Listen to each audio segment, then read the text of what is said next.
If I give you an overview of today, I would say that the most important thing is that the IEF has brought different organizations, industry representatives, energy data, third-party consulting firms together into one room to discuss about the future of oil and gas and renewables and nuclear energy overall. And that in itself is a phenomenal success. I think the main takeaways from today's sessions are the importance of scenarios.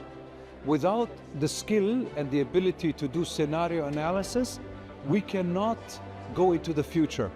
But in order to do so, we need to understand the past and the present in order to make real scenarios. A few years ago, there was tensions in the energy dialogue or discussions when it came to climate change. It was as if other subjects had fallen apart, fallen by the wayside. Now, 2-3 years later, people realize, no, you need all of the three elements of the energy trilemma: energy security, energy affordability, and energy supply security. Without those, you are lost. And you're actually not doing justice to the different economies who go at a different pace. You add the different sources of energy rather than rely on one or the other. Instead of saying we transition from one to the other, we have to add more towards, on top of each other, to supply the necessary energy for the growing demand. You know, 2 years ago, people did not know about the necessary demand for power being so or growing so fast because of AI. 2 years later, the world has woken up to a reality where power demand will be much higher, much faster than what we thought 2-3 years ago. So high, now they're scrambling. How to pay for it?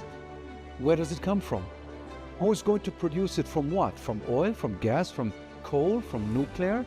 So these questions suddenly have become important. And if I may make one suggestion, one feedback, a next IEF forum, I would advise, from my perspective, to include the big tech companies also in the debate and say, you are the technology companies, here are the energy industrial representatives and the governments in between. How do we meet the energy demand that we are all knowing we are going to be facing? The dialogue is the only way to bring different players together. From the industry, as I mentioned, energy, but also more and more big tech as well. We need the big tech guys in the room. We need to calculate it. Then you need the government. Then you need to have also those people representing communities. I think it adds value. The more voices we hear, the more voices we bring together, the more interesting ideas will come. And the more interesting ideas will come together, it sparks a new identification of something new, a revelation. I think this is why the dialogues are so important. Sometimes you're in a room with a person you may not, but before meeting, necessarily believe in or understand. But once you're in a room and you hear their views, you start changing your opinion. When the facts change, you change your opinion. And that's why the IEF is doing a good job.